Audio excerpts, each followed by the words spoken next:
What's going on, everybody? Welcome back to another episode of the Spring Practice Reports. We're going through the Pac-12 and the SEC. Got a bunch of interesting notes for you, specifically in the Pac-12, as some of these teams have gotten through 7, 8, and even 9 practices. So let's jump right into it.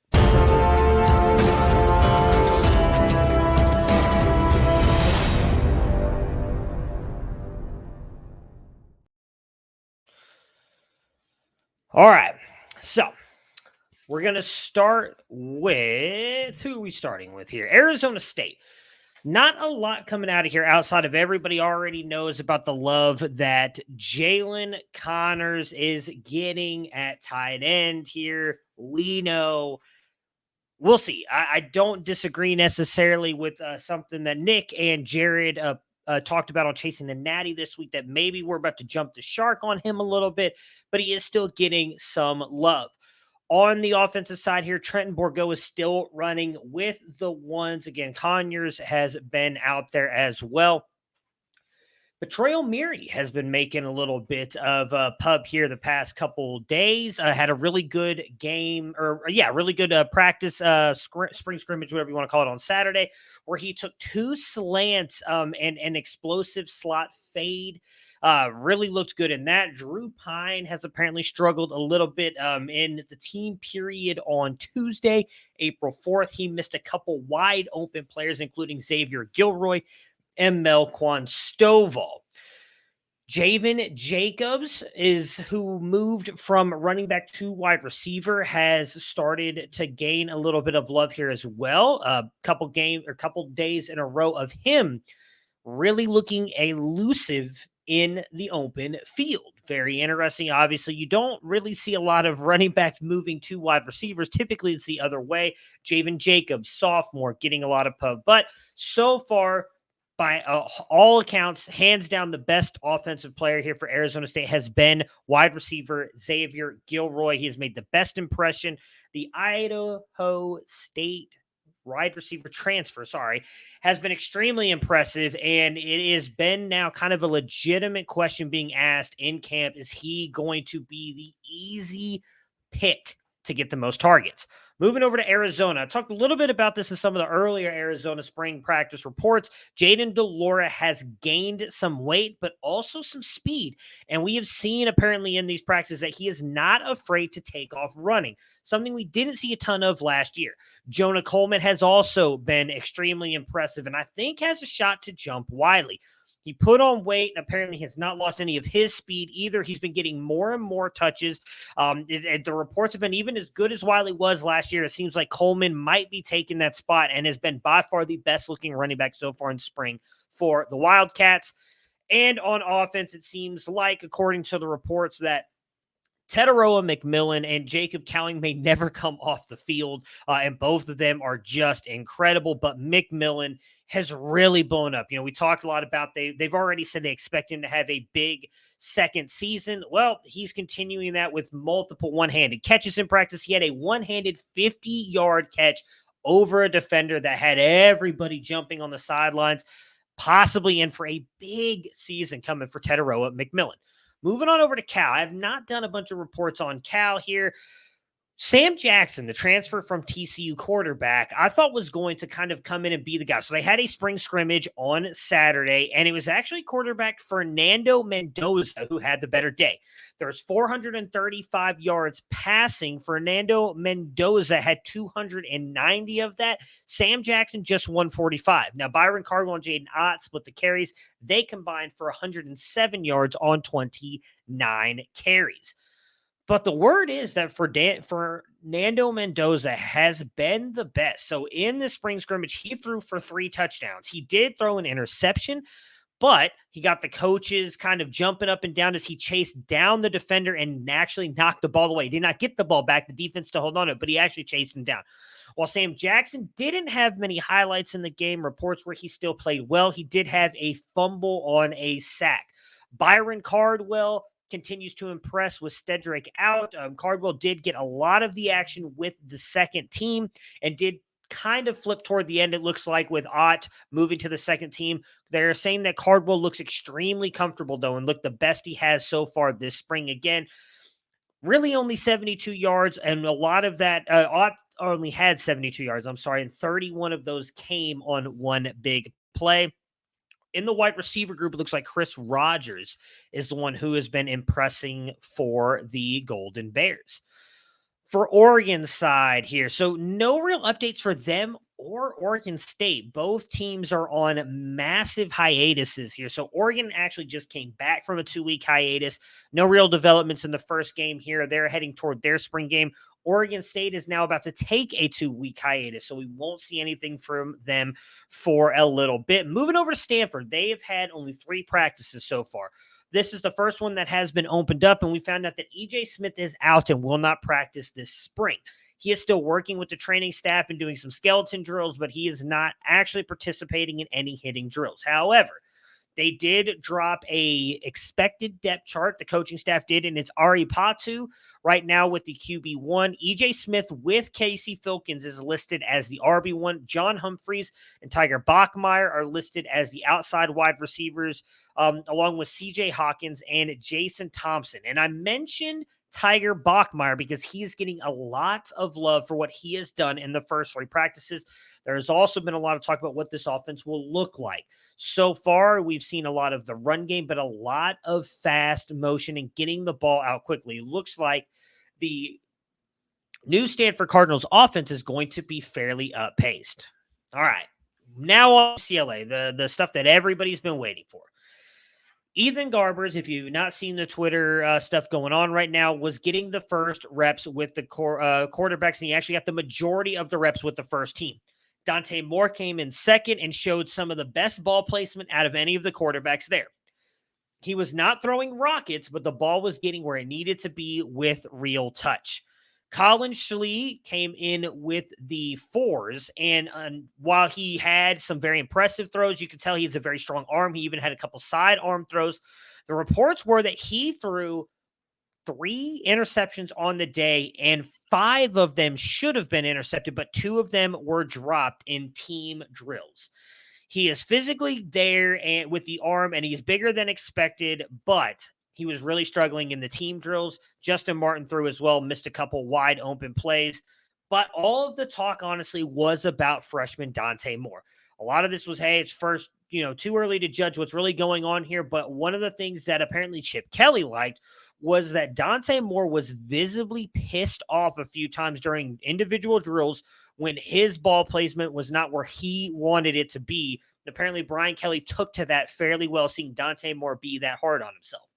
Moving on over to the running back room, Deshaun Morrell apparently had ACL surgery this winter. I personally did not know that, so that is kind of a big hit for this running back room, as Keegan Jones is also not there. So TJ Harden was the primary back with Carlton Steele running with the 2s.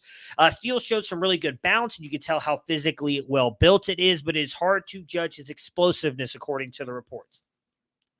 At wide receiver, Michael Sturdivant was the standout and had a pretty good connection with Garbers early on in the scrimmage. Moving over to USC, not a lot here. They are pretty much wrapping up. But Deuce Robinson was all the talk. So Lincoln Riley came out and kind of talked about how he doesn't like their tight end room at all. It is very weak. They need to add some depth in there. And then actually went into talking about how they don't view Deuce Robinson as your typical tight end. And they plan on moving him all around in the offense. Deuce came out and talked a lot about how he wanted to come to USC because of how Lincoln Riley handled Kyler Murray playing baseball and football with Oklahoma, and that was a big reason for him to come there. So it doesn't seem like baseball is completely out of the picture yet, but should be interesting to see how Deuce fits in with the football side of things moving forward.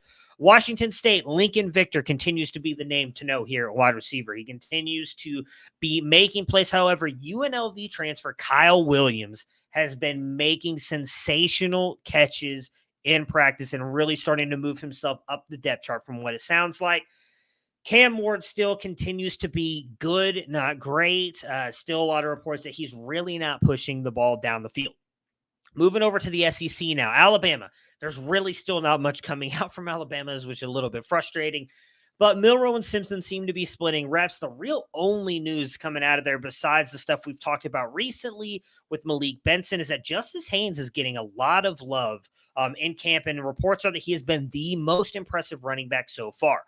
Moving on over to Auburn, Ashford has been in and out dealing with a shoulder injury, but he did take first team reps this week and looked fairly good. Apparently, he was the most effective in the spring scrimmage.